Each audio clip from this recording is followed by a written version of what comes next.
videos, as you just saw. Got myself some groceries for the week and I'm about to go home and meal prep. I just finished with my Muay Thai class for the morning, so feeling a little bit sweaty, and I'm not really looking forward to carrying this for over a mile all the way back to the mission, but I'm also not down to pay $5 for an Uber, so I guess I'm just gonna consider this an extension of my morning workout. In total, I spent about $80, which I guess isn't too bad. It's definitely a lot more than I normally spend for my weekly grocery shopping. I think I probably aim more for like the $30 to $50 range, but I'm on day 12, I think day 12 of Whole30 now, and I'm starting to hit major food boredom and wanted to treat myself to some of the foods that I really like that are healthy, but I know I would enjoy eating, because I've kind of been sticking to the whole like chicken, spinach, very basic, boring, but inexpensive foods, and you know, that's great for my budget, but not so great for keeping my sanity. Oh my god, finally made it. Holy shit. I feel like I just hiked Machu Picchu all over again. And also, I feel like my shoulder's about to fall off. That's okay, who needs shoulders? They're not important, right? Nope, not at all. All right, so this is everything I got. We have a lot of produce. These technically are not Whole30 because they mimic pasta, but I haven't had a problem with pasta in years, so I let myself have them.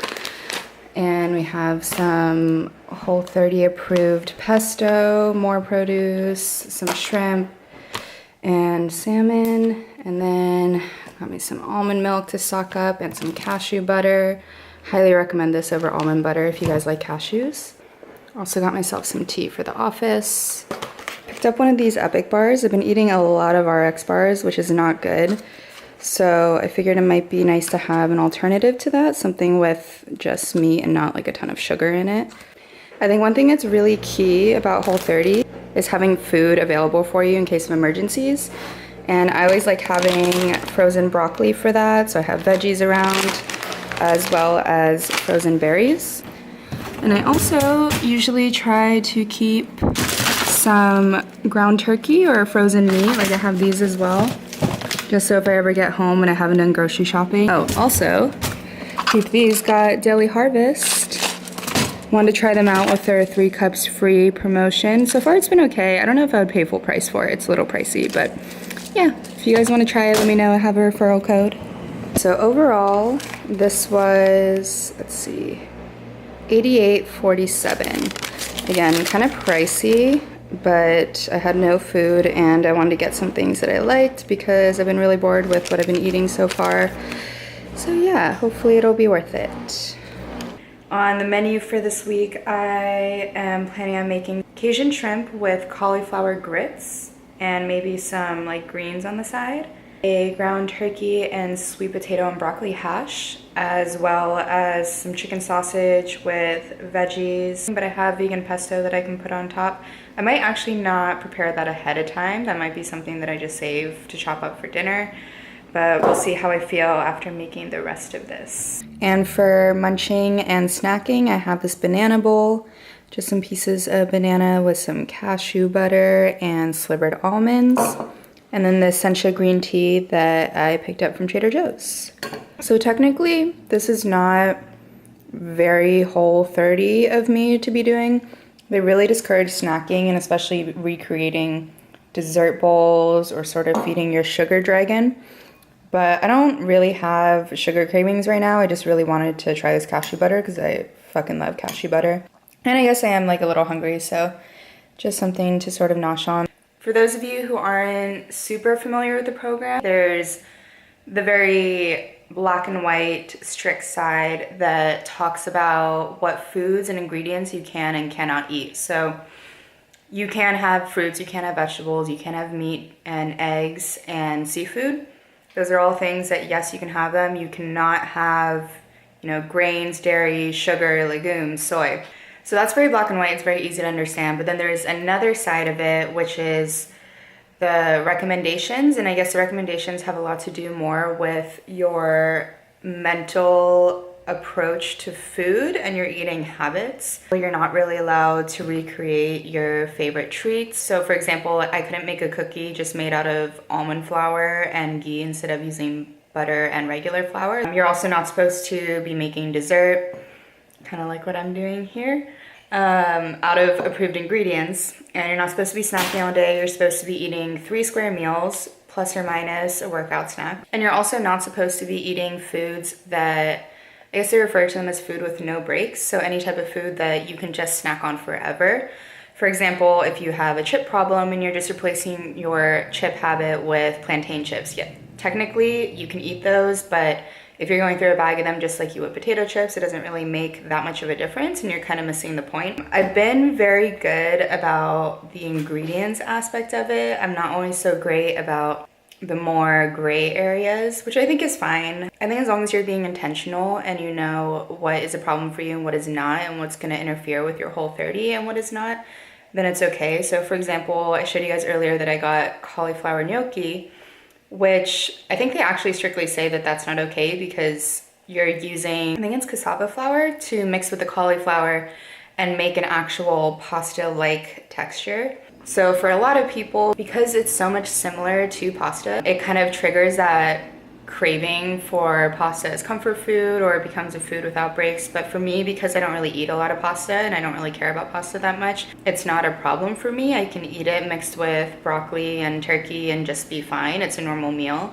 So that's one aspect of sort of that gray area of Whole30 that I'm willing to modify. So it really just comes down to you and what your problems are and what you're trying to get out of the program. But anyway, that was just a really long justification for why I'm currently eating a bowl of banana and cashew butter when I probably shouldn't be. So yeah, maybe just don't listen to me. Just greasing up the pan a bit. Then we're gonna add in our rice cauliflower. That's a lot of cauliflower. And add some garlic. Okay, now I got our pound of cooked shrimp.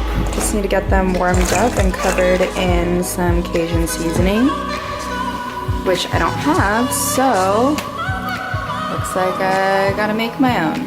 If you don't have your own Cajun seasoning, you can just make your own with some cayenne pepper, lots of paprika, this is important, some garlic powder, onion powder, a little bit of thyme, and then of course salt and pepper. If you have white pepper, that'd also be really good in this too. Okay, now we're gonna throw these babies into a pan as well with some olive oil. Dun-dun-dun-dun. We have 3 very full bowls of cauliflower grits with Cajun shrimp on top and some of that delicious Cajun juice drizzled on top and a little bit of extra salt and paprika. Be making the turkey and sweet potato hash next with some jalapenos. Actually some pretty large chunks, which was for no other reason than I was too lazy to cut them smaller because my arms are still tired from carrying all these groceries earlier. I also highly recommend boiling eggs at the beginning of your week. It doesn't take very long and it's super simple and a very easy way to just have a snack on the go or breakfast on the go kind of ready for you, and you don't really have to worry about it after you get them prepped. I'm actually really bad about doing this. I tend to eat eggs every day, but for some reason I just hate hard boiling them. Again, it's so simple, but I don't know, I'm really lazy, so I end up having to cook them every day. Either pop them in the microwave at work or just cook them before I leave, and that's obviously so much work than just putting them into this pot for like 10 minutes on Saturday or Sunday instead. So trying to get better about that.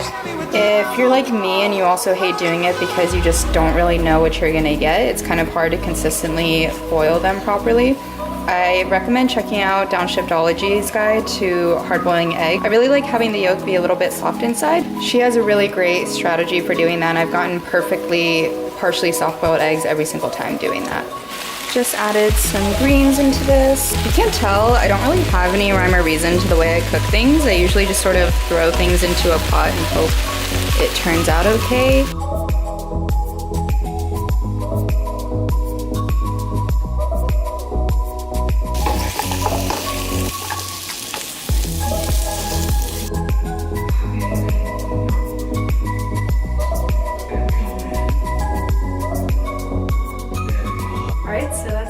for my meal prep today. I hope that gave you guys a little bit of inspiration or just some ideas on what you can maybe make for your own Whole30 if you're doing that right now. Or if you haven't done Whole30, maybe it got you thinking about doing it. If you are interested, there are a lot of resources online where you can kind of read up on the rules and see what it's all about. I'll link them down below. Thanks for watching, and I'll see you next time.